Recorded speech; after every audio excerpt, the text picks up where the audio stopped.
Olá! Tá dando para me escutar, Pedro?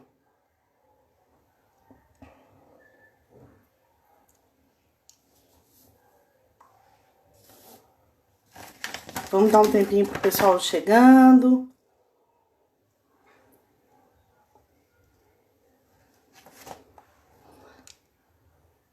Tá me escutando, Carol? Ah, que bom. Porque hoje não apareceu adicionar ao story, então não sei se eu vou conseguir gravar essa live no IGVT.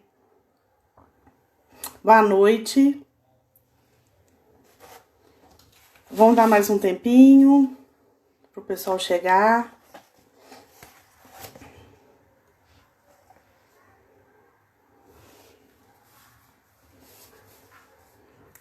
Hoje nós temos uma luzinha nova que eu tô experimentando. Oi, Sônia.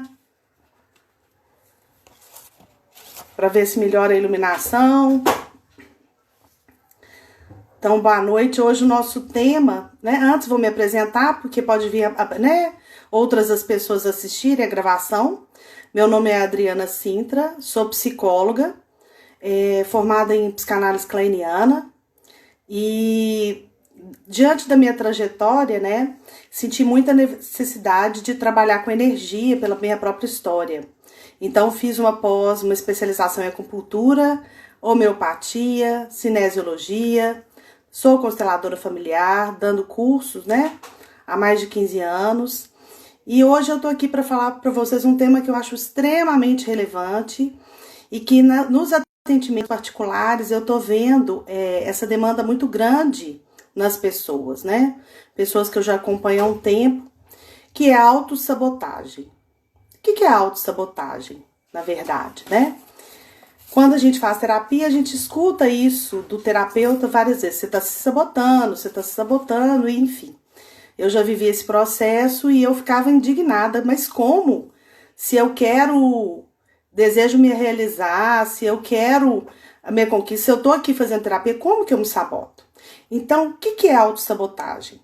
Na verdade, é quando a gente cria obstáculos, né, e empecilhos de forma consciente ou inconsciente, que nos atrapalham na realização dos nossos objetivos e metas, né? Então, por exemplo, se eu resolvo fazer uma dieta, porque eu quero perder alguns quilos, e aí, de repente, eu tenho um aniversário e eu saio daquela dieta. Quer dizer, se minha meta é emagrecer e eu tenho um evento, por que eu não posso ir de uma forma que eu vou continuar com a minha disciplina, né? Negocio o que eu posso alimentar, alimento antes, enfim. A autossabotagem acontece de várias formas, não só na questão alimentar, mas na questão dos vícios, na questão do alcoolismo, enfim. São várias maneiras, não só com questões alimentares, né? É muito mais amplo do que isso. Tem pessoas que no momento que conquista aquilo que ela tanto desejou, que ela tanto planejou, por exemplo, uma cirurgia plástica, que eu até dei o exemplo semana passada, na hora que ela consegue e realiza, ela se sente incomodada ou desconfortável com o jeito novo de ser, né? Com uma estética melhor, é como se ela não desse conta de receber aquilo que ela tanto planejou, né? Então a autossabotagem é algo que a gente tem que ficar muito atento. Maneiras muito simples da gente perceber em outras características, que é a procrastinação, né? A mania de adiar os nossos planos. Então, é uma das formas que a gente tem, muito comum e sutil, que está constantemente na nossa vida. Outra forma da gente se auto-sabotar, medo de errar, né? Quando eu tenho medo de errar, eu não experimento, eu não crio desafios para mim. Então, eu fico numa zona de conforto que é uma autossabotagem, porque eu tenho um potencial imenso e não vou para o mundo, não vou para a vida, não realizo meus sonhos. Outra maneira que a gente tem de sabotar, e essa é constante para algumas pessoas, que é a pessoa que tem o mental voltado para os pensamentos negativos. E os pensamentos negativos a gente sabe que é uma força energética muito grande que tira a nossa energia. E aí eu vou procrastinar, eu vou me comparar com outras pessoas, eu vou achar que a grama do outro é sempre mais verdinha, vou pôr várias justificativas para que eu não cresça, para que eu não evolua, para que eu não realize os meus sonhos. Bom, e aí?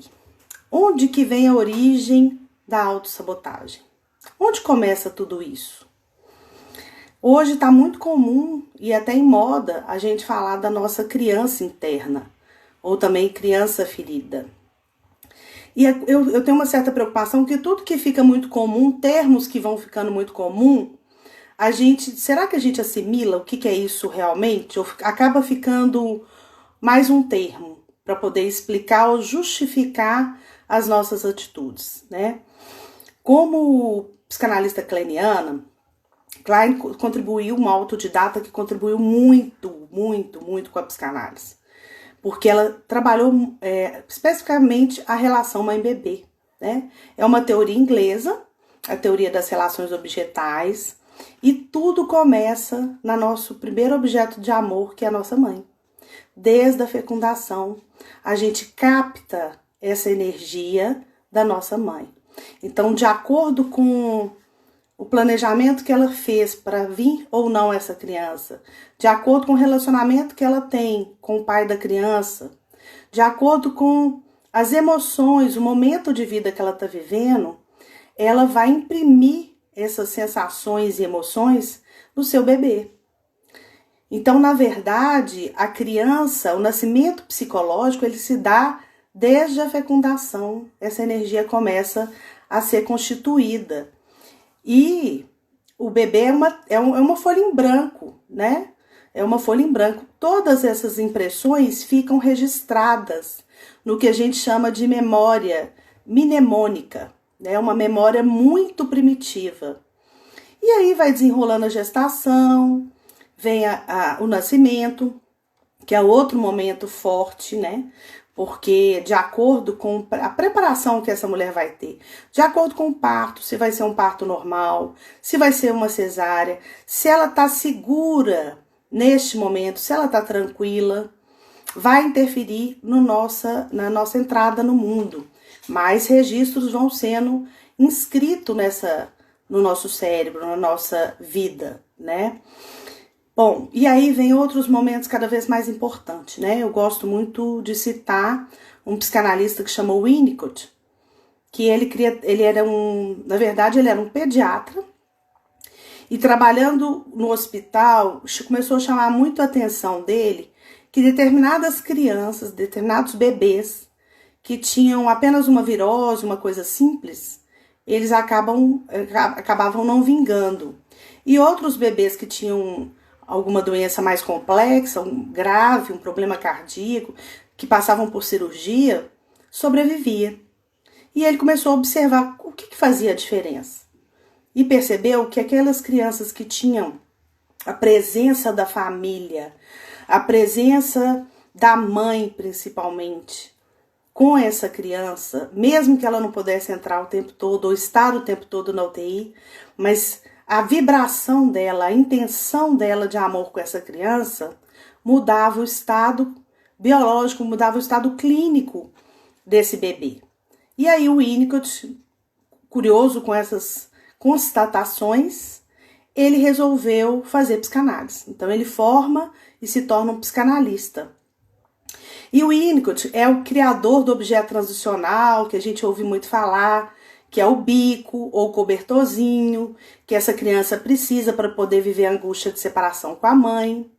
Ele cria mais dois termos super importantes, que é o hand e hold. Então o bebê precisa de uma mãe que o segure e que dê essa segurança e que toque ele, né? Que vai constituindo, para que ele constitua a imagem corporal, que depois ele vai ter a imagem mental dele mesmo. Como que é complexo, são tantos detalhes, né? E para que isso aconteça, umas dicas maravilhosas que a gente tem para que a mãe possa fazer esse hold e esse hand, que são dois termos de Winnicott, é a Chantala, que é a massagem indiana para bebê. Então, a mãe que tem essa relação de vínculo e que está pronta para inserir esse novo ser na mente dela, essa troca, esse vínculo, possibilita uma formação de um psiquismo mais seguro, com uma fé perceptiva na vida, com mais capacidade para lidar com as sensações de desconforto que ele vai ter.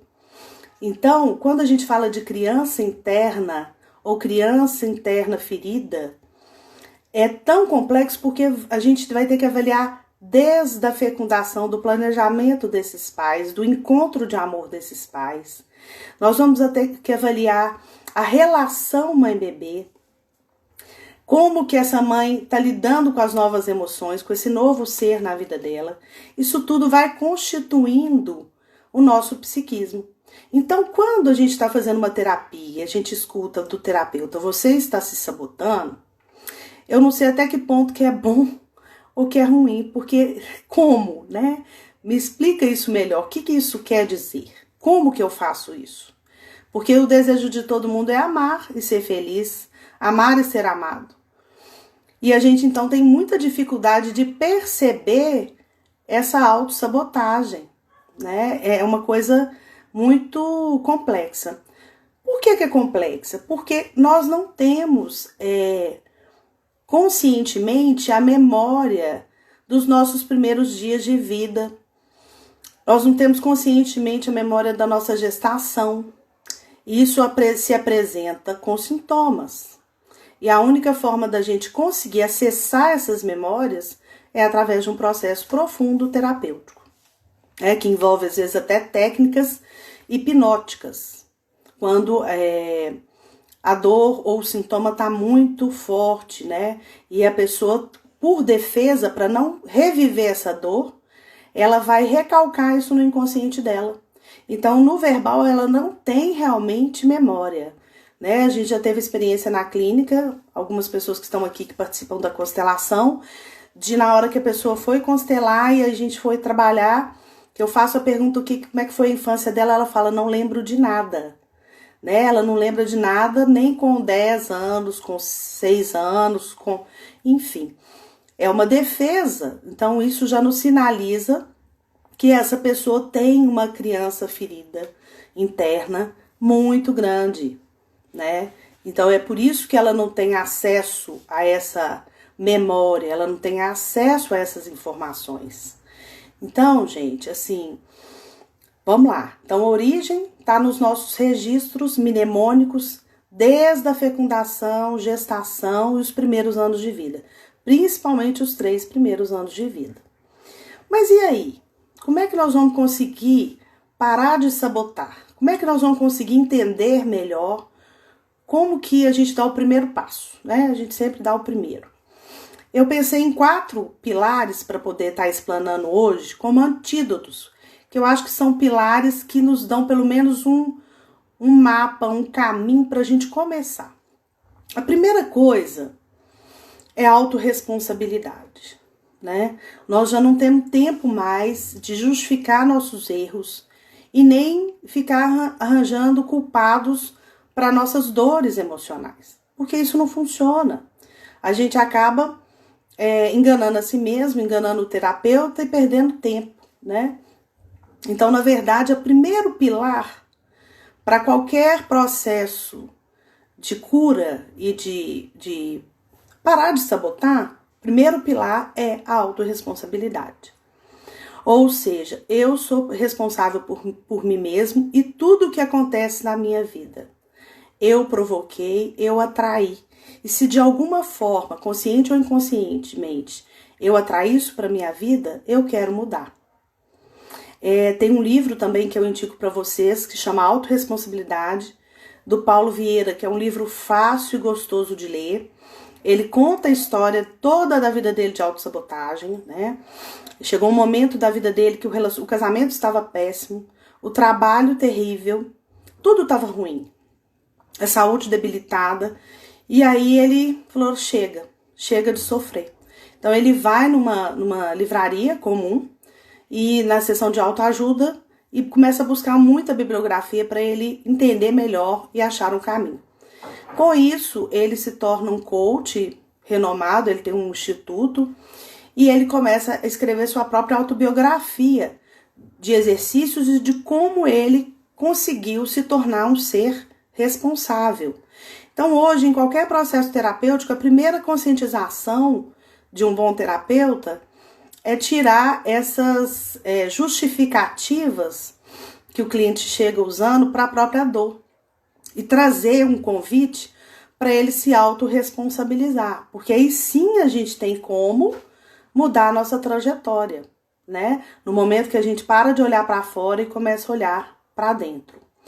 O segundo pilar, que aí depois desse processo de realmente estar consciente do quanto eu sou responsável por todo o meu sofrimento, né? Paro de culpar as pessoas, a mamãe, o papai, as tragédias da nossa família, a questão social, enfim, a raça, né? Todas as coisas que podem trazer uma armadilha para a gente mesmo. A gente passa para um segundo pilar, que eu chamo de autoconhecimento. Por quê? Porque se eu não conhecer a mim mesmo, as minhas sensações, as minhas emoções, a forma como eu entro no mundo, a forma como eu me defendo, quando alguém me magoa, quando alguém me machuca, se eu não entro num processo de autoconhecimento, eu não vou sair desse emaranhado, eu não vou sair das armadilhas que as pessoas criam pra gente, ou que a gente mesmo cria pra gente, né? Enfim, parece até que eu tô incoerente, porque as pessoas criam armadilha, mas é porque elas seduzem, não é que são bem armadilhas. E aí eu, me conhecendo, eu vou saber se eu vou cair ou não nessa sedução. Por isso a importância do autoconhecimento. E aí tem várias ferramentas que eu sugiro para a gente começar a caminhada do autoconhecimento. Primeiro, um mapa astral. O mapa astral vai dar pra gente, a gente precisa da data de nascimento e da hora exata que a gente nasceu, para ver a conjunção dos planetas naquele momento, porque isso vai ter interferência no momento que eu nasci. Aonde que estava onde estava que signo que estava na minha lua, que signo que estava no meu sol. Em cada casa, nós temos 13 casas no mapa astral, né? Eu não sou astróloga, eu indico em parceria, mas eu amo, né? Eu peço isso para o meu cliente porque é uma ferramenta que traz características, traz habilidades e também traz limitações, né? Para serem trabalhadas no processo terapêutico. Outra ferramenta bacana demais, que é um mapa, né? Tem pessoas que falam que a gente não nasce com um manual, mas a gente tem alguns mapas que nos sinalizam nossas características para serem trabalhadas. Que eu adoro é o Eneagrama. Então, o Eneagrama é uma ferramenta milenar, muito antiga, e que ele traz 9 tipos de personalidade. E não é só 9 tipos de personalidade, não é tão simples assim, porque eu vou ter que ver, em cada personalidade eu tenho uma asa que eu desenvolvo na minha adolescência e uma asa que eu preciso de desenvolver na fase adulta para eu poder decolar, para eu poder voar. Então, eu saber qual tipo do Eneagrama, na verdade eu tô tendo mais conhecimento das defesas psíquicas que eu uso, da tendência do meu pecado capital, né? E das minhas capacidades e habilidades também. E o jeito que eu encontro de estar no mundo. Então, o Eneagrama também é uma ferramenta de autoconhecimento maravilhosa. Para si mesmo, né? E para os outros, porque quando eu sei o meu tipo e quando eu começo a estudar todos os tipos, que para eu chegar no meu eu tenho que responder um questionário dos outros tipos, eu começo a identificar, às vezes até mais rápido do que eu me identifico, eu identifico as pessoas ao meu redor, que eu convivo mais. E aí eu também aprendo a lidar melhor com as pessoas, né? Porque eu me conhecendo, eu também aumento a minha tolerância, diminuo a minha expectativa, vou frustrar menos, porque eu vou entender a linguagem daquela pessoa. Então, o Eneagrama é uma dica também, eu acho que importantíssima para esse processo de autoconhecimento. Quando a gente amplia um pouco mais, a gente vai ter outra ferramenta de autoconhecimento, que é as constelações familiares, né? Uma parte importante é eu entender as ordens do amor. as leis que regem o universo e o sistema familiar, independente de eu ter conhecimento delas, né? As leis que Helen sistematizou, que ele descobriu, elas são tão importantes quanto a lei da gravidade. Elas atuam no nosso consciente e inconsciente, a gente sabendo que elas existem ou não. Então, as ordens do amor são 3 leis principais, que é o pertencimento. Todo ser tem direito a pertencer. Não pode haver exclusão no sistema familiar. Mesmo que seja um filho bastardo, que antigamente era muito, né? A quantidade era muito maior, porque a lei, de uma certa forma, protegia as famílias. Seja um aborto, alguém que foi excluído por loucura ou por assassinato, quer dizer, essa pessoa tem o direito de pertencer. E o que acontece? Quando essa pessoa não é incluída no sistema familiar, algum descendente que vier depois, ele vai adotar inconscientemente o sentimento e o destino dessa pessoa que foi excluída. Então, assim, é muito importante eu ter consciência das histórias de quem veio antes de mim e encontrar o meu lugar no sistema, porque é no meu lugar de pertencimento que eu tenho força, que eu me sinto forte, porque eu tomo 50% da minha linhagem materna no meu DNA e tomo 50% da minha linhagem paterna no meu DNA. Então, com a linhagem materna e paterna integrada, eu me sinto 100%, com tudo, do jeito que foi, com as dores, com os amores, com o bônus e com o ônus. E começo a ampliar minha consciência de alguns sintomas, sentimentos, comportamentos, né? Não para justificar, mas para ter uma compreensão maior da minha origem, né? Eu estou atendendo uma senhorinha muito interessante, muito inteligente, mas está com uma depressão muito grande. E ela não encontrou, já está medicada, e não encontrou ainda uma resposta para a falta de alegria que ela está. E aí a gente está fazendo vários procedimentos, várias ferramentas, fizemos mesa radiônica, agora eu estou fazendo o biomagnetismo dela, já consegui tirar muros de coração, depois eu vou estar explicando mais para frente nesse vídeo, mas nós estamos chegando num lugar muito legal, né? Porque como eu não estou fazendo constelação em grupo, vai ter que esperar um pouquinho, mas estou fazendo online, individual. Mas a última sessão foi muito interessante, porque eu estava contextualizando para ela a teoria da constelação familiar, porque eu percebo uma tristeza que não é só dela, é do sistema. A filha me mandou a foto dos irmãos, e é um padrão até mais, diria-se, mais triste do que o dela, né? E aí ela falou assim, eu comecei a perguntar sobre a ancestralidade dela, comecei a falar de refugiados, de pessoas que saem do país, e ela falou, no meu caso, são os 2 lados. Os meus avós, tanto paterno quanto materno, uma linhagem é de Portugal e outra linhagem é da Itália. E a gente sabe, e ela foi confirmando, que essas duas, a cultura europeia, ela é muito rígida, é uma cultura muito dura, né? Então a criança, que ela é uma senhora já mais velha, era criada com muita rigidez, né? Era um olhar que o pai dava e não tinha conversa, não tinha diálogo um pouco entre a mãe, mas entre o pai, nenhum. O pai era o provedor.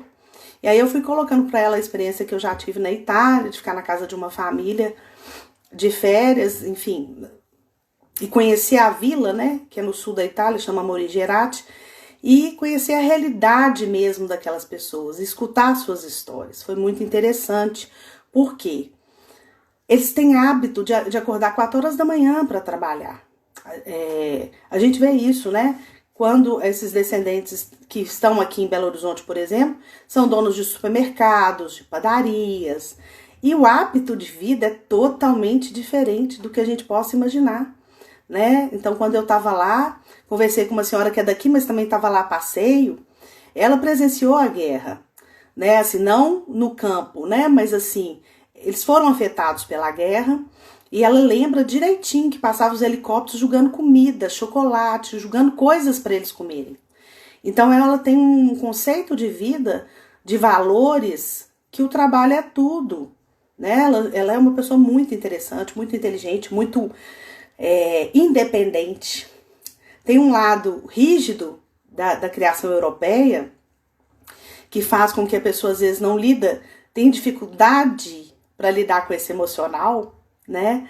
Mas tem um outro lado, gente, que traz a disciplina, que tanto falta no nosso país. Então são pessoas extremamente disciplinadas, extremamente independentes, né? Essa senhora, ela é viúva, ela estava com a gente lá, os filhos já são casados, ela viaja para todo lugar do mundo sozinha, ela lida com tudo sozinha, né? Ela sabe resolver as coisas dela, porque ela foi criada de uma maneira independente. Então é a parte positiva de uma criação mais,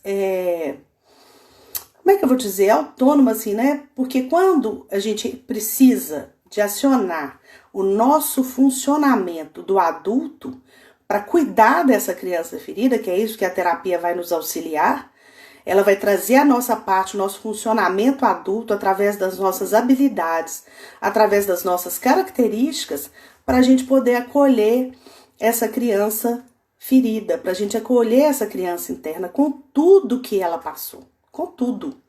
Então eles têm essa facilidade, né? Na Europa é diferente daqui. Aqui a lei fala que quando você entra no ônibus, os bancos da frente são das pessoas, das grávidas, das gestantes, enfim, e dos idosos. Na Europa não. Eles fazem questão de ceder o lugar e andar a pé. Quer dizer, quanto mais firmeza, quanto mais independência, mais longevidade. Eles se sentem melhores assim, né? Pela própria criação. Então, tudo tem o ônus e o bônus, e a gente pode pegar as características melhores de cada cultura para a gente se espelhar e para a gente crescer, tá? Então, falei do pertencimento. A segunda lei e ordem do amor é a hierarquia. Tem precedência quem vem primeiro. Então, nós somos menores que nossos pais, que são menores que nossos avós, e assim por diante. Essa lei funciona para o trabalho, né? Em termos não só de chefia, mas tempo que a pessoa está naquele trabalho, porque ela conhece mais. Em relação aos nossos irmãos mais velhos, né? Eles vieram antes, então nós somos menores que eles. E quando a gente começa a introjetar essa ordem do amor, fica tudo mais fácil. Porque a gente diminui a nossa arrogância e a gente consegue submeter as situações buscando soluções mais assertivas, de uma forma mais adulta. A terceira ordem do amor é o equilíbrio de dar e receber, né? Que é uma ordem que funciona muito entre amizade e entre os casais, né? E tem que haver um equilíbrio de igual, não existe um maior que o outro. Existe uma troca, e essa troca tem que estar equilibrada, e ela não é na mesma moeda, não é uma troca material, é uma troca de adulto para adulto, né? Então, nas amizades tem que ter algo em comum para que essas pessoas queiram estar próximo uma da outra. No casamento, mais ainda, tem que haver uma interseção onde há duas individualidades que vão ter um objetivo em comum, que vão ter uma interseção, que são várias coisas, mas tem que ter algo forte para sustentar esse casal. Pode ser o desejo de constituir família, pode ser um esporte, pode ser o desejo, o gosto pela gastronomia, o gosto de compartilhar filmes, para haver uma troca nesse diálogo, para haver um crescimento nesse casal, né, um prazer de estar juntos, né, um motivo para estar juntos. Então, essa é a lei e a ordem do amor, do equilíbrio de dar e receber. Então, só para contextualizar as leis, porque a gente está falando de uma das ferramentas de autoconhecimento, que é a constelação familiar, né? Então, a constelação familiar, ela amplia, porque você vai compreender mais de onde você vem, por que determinados sentimentos e como que nós vamos tirar a carga disso para que você possa seguir mais leve, seguir de uma forma mais consciente, né? Há muitos teóricos que falam claramente que nós funcionamos com o nosso inconsciente e nós só temos 5, 8% de consciência, ou seja, 92% do nosso funcionamento vem do nosso inconsciente. E o que é o inconsciente? É esses registros que eu falei no início, mnemônicos, que vêm desde a gestação, da fecundação, dos primeiros anos de vida, e também os registros das nossas vidas passadas. Então, quer dizer, o inconsciente é muito complexo. E os nossos sintomas são manifestações, muitas vezes, que vêm do nosso inconsciente. A gente faz determinados comportamentos, ou tem determinados vícios, ou age de determinadas formas, inconscientemente, reativamente, por registros, né, que estão no nosso inconsciente. Vou dar um exemplo disso para ficar mais claro. É um caso de uma pessoa que estava no incêndio, naquela boate, né, que aconteceu no interior, e aí ela sobreviveu e os amigos não. Então, ela ficou com um registro traumático da cena, da intoxicação, das perdas que ela viveu.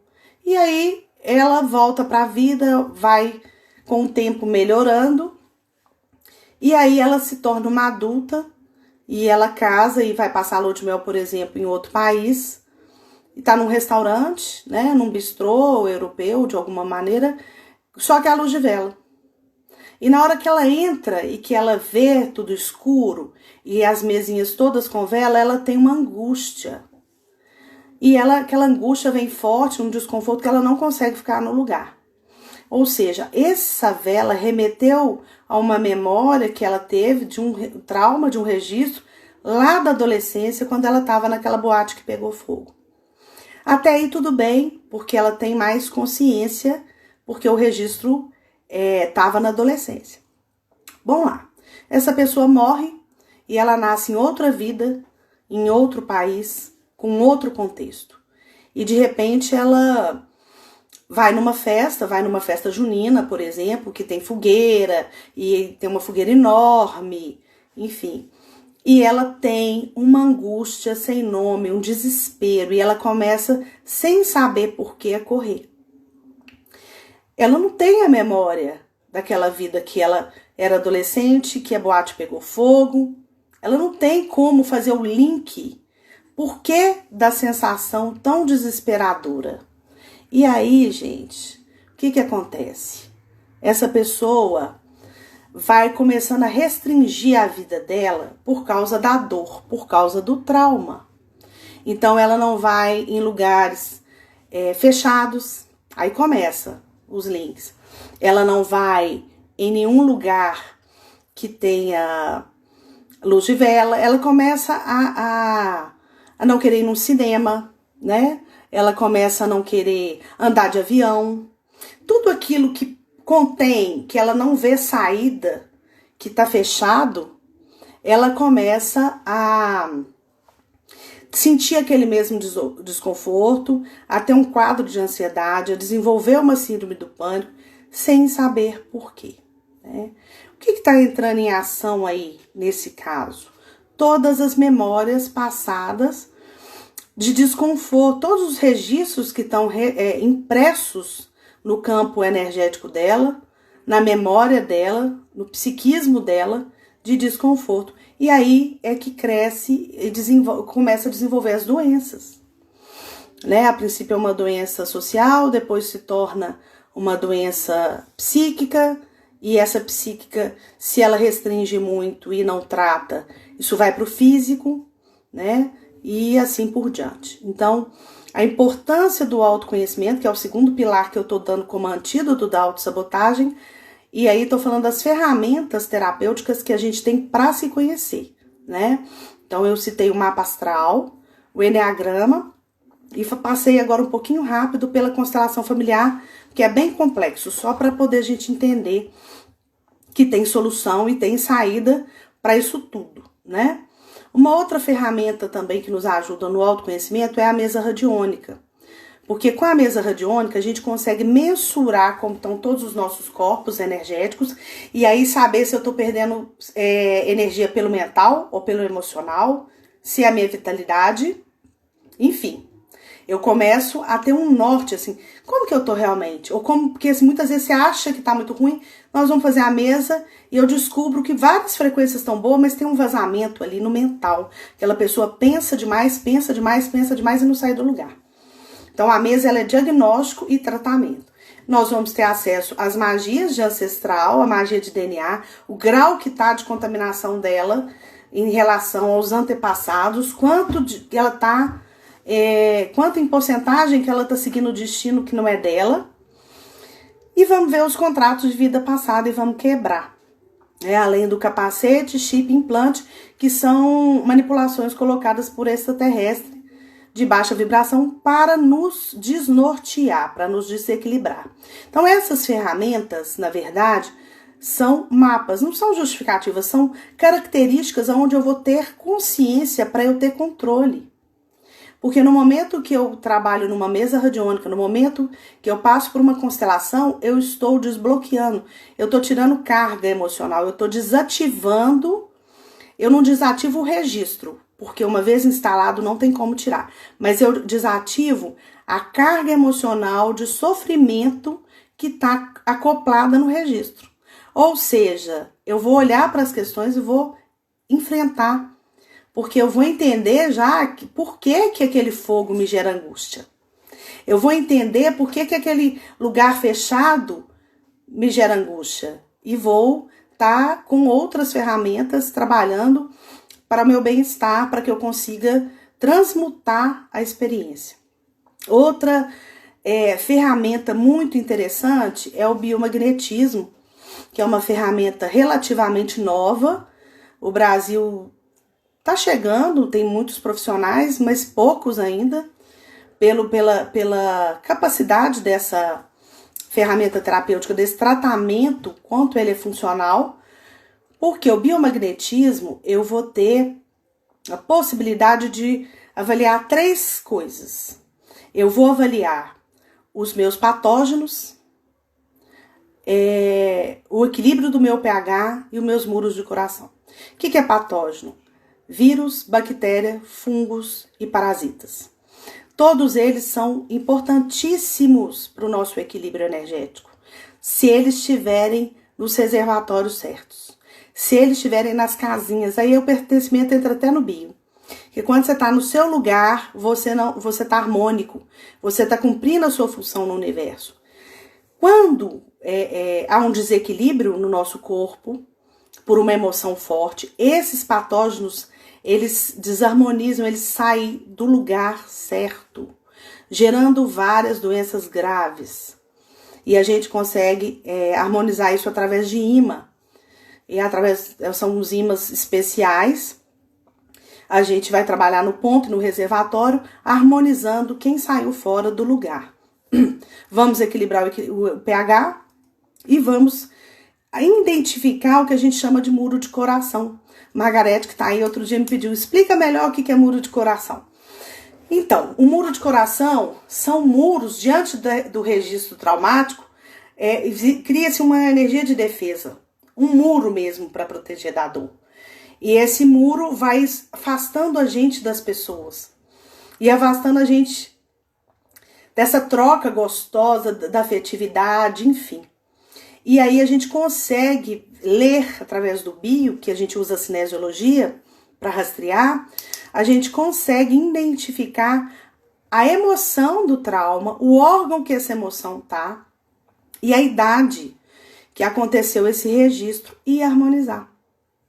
Porque a gente trabalha com a inteligência divina. Então a inteligência divina seria como se, vamos falar que ele é como se fosse o inconsciente.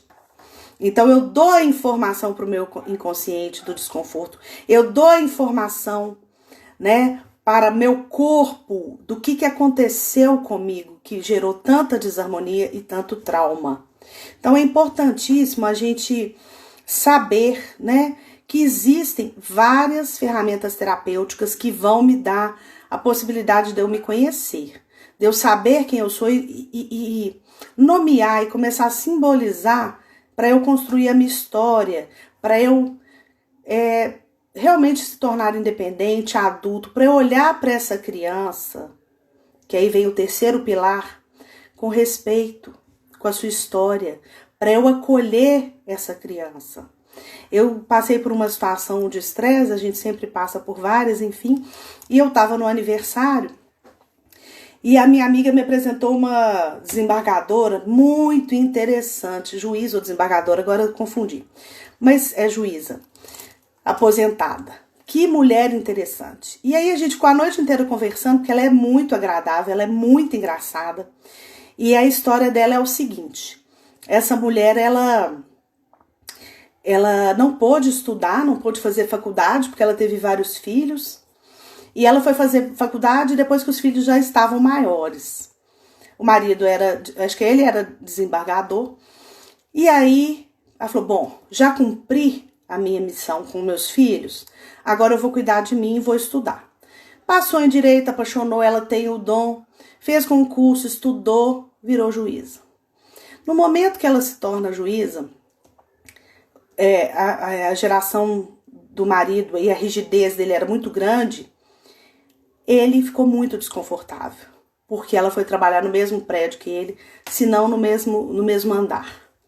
E como ela era muito carismática, ela começou a iluminar e aparecer muito mais, né? Óbvio que ele não deu conta e ele infartou e morreu. E ela me conta nessa história, assim, com muita consciência, porque ela já estava num processo terapêutico, analítico há muito tempo, que ela falou que era o que salvou ela. Porque ela falou, Adriana, imagina, eu conheci ele muito bem.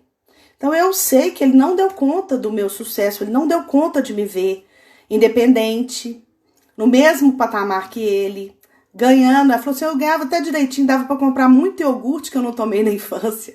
Ela é muito engraçada. Dava para comprar os iogurtes, até para os meus netos, com o meu salário de juíza. E aí, muito bem-humorada, muita gracinha, ela falou o seguinte, Adriana, você imagina, eu fiquei 6 anos de luto. 6 anos usando preto. Para mim a vida tinha acabado, ou seja, ela se culpou pelo sucesso. Isso é uma autossabotagem. E aí ela fez uma boa análise que a tirou desse lugar.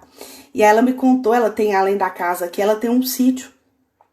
E que ela fica lá muito sozinha com as plantinhas dela, cuidando do jardim, mas que ela faz questão de pôr uma mesa linda para ela. Fazer um prato maravilhoso, uma taça de vinho, como se tivesse um monte de visita, mas é para ela. E que ela pôs, que é um conselho, uma dica que eu dou para vocês, depois eu vou filmar aqui para pôr numa live. Aqui no meu escritório dentro da minha casa tá cheio de foto de um ano, depois eu vou pegar pelo menos uma para vocês verem. Ela falou assim, Adriana, eu peguei uma foto minha de criança, ampliei e pus em cima da minha cama. Todo dia eu acordo, eu levanto, olho para essa foto e falo assim, você, eu conheço toda a trajetória. Eu até emociono para falar. Você, eu sei tudo que você passou. Então ela acolhe a criança dela, ela acolhe as dores dela, ela transmutou toda a história. E o que ela se tornou? Uma adulta consciente, livre, autônoma, né? Você vê, ela fez tudo, caminhou, na hora que acontece um episódio trágico, ela entrou numa autossabotagem com ela mesma, né? E ela falava pro terapeuta que o amor dela tinha morrido. E que o amor tinha morrido, a vida tinha acabado. Ele falou assim, tudo bem, seu objeto de amor morreu, mas o amor que tem dentro de você não morreu. Você pode estar distribuindo isso pro mundo. E aí, a gente tomando vinho e a conversa estava muito boa, a festa uma delícia. Ela falou assim, eu vou te contar um segredo. Você acredita que meu vizinho de sítio tá começando a querer, né, aproximar? Então foi lindo, né? Foi uma experiência assim, uma história longa, com sucesso, e ela conseguiu, por causa do processo terapêutico, sair dessa autossabotagem que ela estava fazendo com ela mesma, depois de tantos anos e de tanto merecimento, de tanta construção, né? Então, assim, gente, terceiro pilar, autorrespeito. É outra maneira da gente sair da sabotagem. Olhar para a nossa história, acolher a nossa história. Se a gente chegou até aqui, é por causa dela. E todas as experiências são válidas, né? Boa noite para todo mundo que está chegando. Então, todas as experiências é que constitui o nosso ser. E aí nosso ser e o nosso propósito de vida. Nós vamos fazer uma live depois só de propósito de vida. O outro pilar que eu queria estar colocando hoje, no momento que a gente tem autorresponsabilidade, autoconhecimento com várias ferramentas que tem disponíveis hoje para a gente estar se conhecendo, e que eu tenho autorrespeito com a minha história, com a minha dor e com a minha criança, eu chego num quarto pilar, que é a autocura. É importantíssimo. Os profissionais estão aí para facilitar, né? Porque a gente dedica a nossa história toda estudando e clinicando e ouvindo e tendo experiências e ajudando pessoas. Mas o poder maior está com cada um de vocês. Eu tenho uma família paterna que gosta muito de provérbio e eu fui criada assim, amo também, uso demais no meu consultório. Que meu pai fala uma frase muito interessante, que cada um sabe onde seu sapato aperta, né? Só vocês para saberem a dor. Então a autocura está aí, né? É vocês que estão calçando o sapato. Então é vocês que estão apertando o pé, né?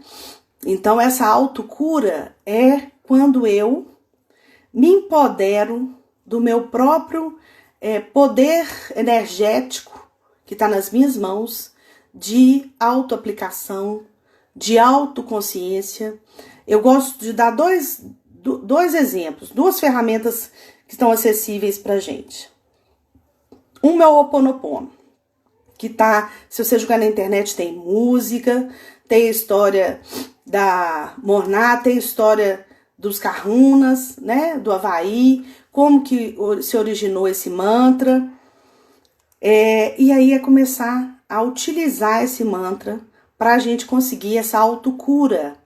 Porque o Ho Oponopono, né, para quem não conhece, sinto muito, por favor, me perdoe, eu te amo e sou grato. É uma ferramenta, é uma oração que libera essas memórias e esses registros traumáticos que todos nós temos. Então, no momento que a gente vai limpando as memórias, cada pessoa que eu conheço, em cada vida, eu crio e estabeleço com ela um fio energético. E esse fio, quer dizer, quantos fios estão ao nosso redor, né? Os fios de amor, eles liberam, a gente solta, a gente quer que a pessoa seja livre. Mas os fios de dor nos aprisionam e fazem conexões aonde as pessoas passam a ter poder sobre nós. Olha que perigo. Conexões que a gente tem aonde tem muito rancor e ódio é uma conexão patológica e faz com que a gente possa até adoecer se a gente ficar nessa frequência do que o outro tá desejando pra gente ou do que a gente magoou, que a gente às vezes nem sabe, e a pessoa não perdoa, a pessoa não libera, a pessoa não deixa a coisa fluir. Então esses fios a gente consegue a liberação com o mantra do Ho Oponopono. Dar uma live só de Ho Oponopono, para contar a história, para contar os casos de sucesso, as minhas experiências, eu mesma fazendo para mim. Quantas memórias vieram de vários clientes que eu não tinha noção, né? Fiz para o meu divã, a gente pode fazer para objetos, a gente pode fazer para animais. E o gostoso, o ideal é usar o Japamala, que são 108 contas, que é um terço indiano, e vai fazendo. Porque a gente entra num transe, numa espécie de transe, e você vai falando o seu nome e fazendo mantra, e você começa a lembrar de coisas que você não tinha acessado, né? Eu vivi uma experiência que eu acessei o cheiro da minha merendeira. Antigamente as merendeiras eram de couro, com fechecler, né? Aquela coisa. E minha mãe põe um suco para congelar, seja de caju ou de limão, no congelador, para quando a gente pegasse de manhã, até a hora do recreio, tava fresquinho, não tava aquele suco quente. Com o pãozinho, com uma fruta, e aquela coisa, esse lanche ficava abafado na merendeira. Então, na hora que você abria, assim, sai aquele vapor com o cheiro do alimento.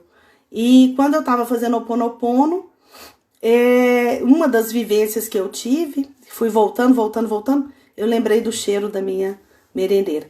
Então, as experiências, assim, é óbvio que se eu lembrei do cheiro, eu lembrei da escola, eu lembrei do uniforme, eu lembrei das sensações boas e ruins que eu vivia naquela escola, e aquilo ali tudo estava sendo liberado, né, enquanto emoção. E a outra ferramenta é a cura dimensional.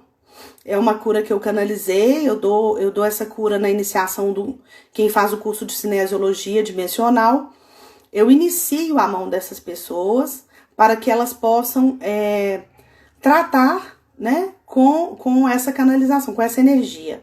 É uma energia onde eu descobri o ponto que eu vejo as vidas passadas das pessoas. E eu, com essa transmissão dessa energia, todos os meus alunos que fizeram até hoje conseguem a mesma coisa, porque eu descobri o ponto de acupuntura. Na hora que vai essa energia, como é que fala? Através das mãos, né, na postura, e a gente fica na posição correta, inclusive do olhar, limpa a memória também, limpa a intenção, zera o pensamento, né? Eu preciso estar zerado no pensamento para eu conseguir neutralidade, para eu não querer ver, para eu não querer buscar. E aí vem as memórias e a gente consegue, além de limpar, ver algumas ou muitas vidas passadas daquele cliente, daquela pessoa que a gente está auxiliando. E isso traz um alívio maravilhoso, porque faz sentido para aquela pessoa. E aí fica bem mais leve, né? Então, e os alunos que fizeram, eu gosto de falar da cura dimensional porque dentro do pilar de autocura, você aprende a se auto-aplicar. Então, eu tenho alunos, clientes que se tornaram alunos e que, por exemplo, me relataram que num domingo estava com uma dor na área do útero muito grande. Essa pessoa não tá grávida, a filha dela já é adulta. E assim, muito desconfortável. E na hora ela falou, nossa, nunca tive uma dor tão forte. Lembrou, abriu, né, o trabalho e começou a se auto-aplicar a cura dimensional. E ela teve uma experiência fantástica, como se tivesse acontecendo uma cirurgia espiritual. Nos movimentos que a mão dela ia direcionando e no calor que ela começou a sentir da mão e no resultado, né? Poucos minutos depois ela não sentia dor nenhuma. E para ela foi muito importante isso. Por mais que ela tem fé nos processos energéticos, ela experimentou fazer a própria cura dela. Ela sentiu o poder que ela tem, né? Ela se auto-aplicar. E essas experiências é que faz a diferença no processo terapêutico. Por quê? Uma coisa é o profissional te orientar, uma coisa é você fazer e uma coisa é você introjetar isso na sua vida, como o caso da juíza que eu expliquei, né? Dessa pessoa que eu conheci na casa de uma amiga. Ela pôs realmente em prática todo o processo, ela compreendeu, ela mergulhou no processo de autocura dela, ela mergulhou no autoconhecimento, ela começou a se respeitar de uma maneira que ela não tinha tido nem espaço, porque ela falou assim, eu amava meu marido, mas imagina uma pessoa dura, rígida, eu sabia lidar com ele, eu já sabia as manias dele, mas ao mesmo tempo ela viveu uma vida muito tensa, né, com uma pessoa muito engessada, que provavelmente não se permitiu entrar em contato com a sua criança ferida, a sua criança interna, né, e para aprender a lidar. Era um homem muito competente a nível profissional, mas a nível emocional, a dor dele foi tão grande no coração, como se ele tivesse sentido traído por essa esposa. No momento que ela muda de posição na vida dela mesma para com ela mesma, ela não mudou de posição enquanto esposa, ela continuou companheira, mas isso não foi o suficiente e ele não deu conta de lidar com essa frustração, né? Alguém quer fazer alguma pergunta? Eu queria saber o horário, que eu tô sem horário aqui para ter noção. E se alguém quiser fazer alguma pergunta, os 4 pilares que eu chamo de antídoto para a autossabotagem são esses.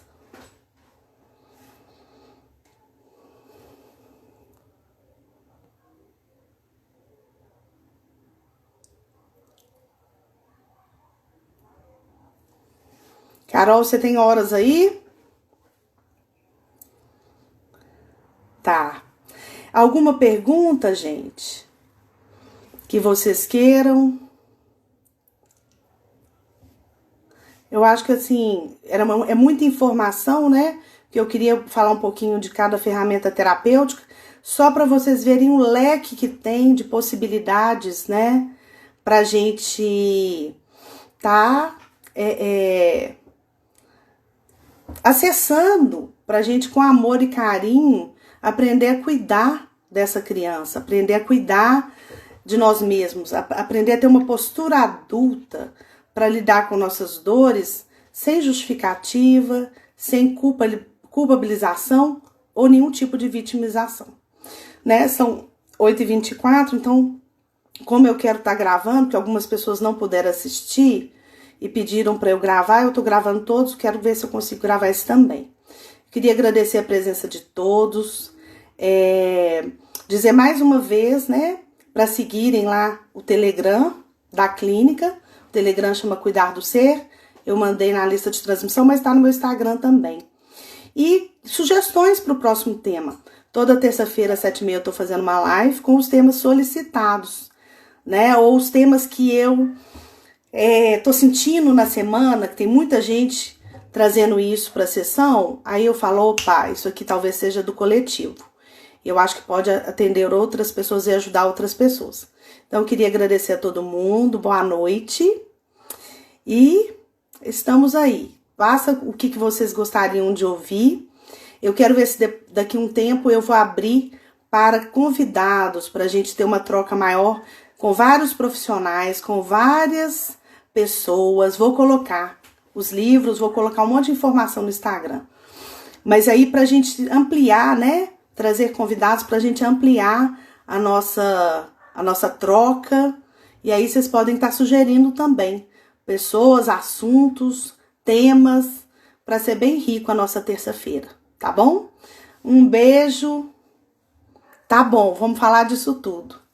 Fiquem com Deus.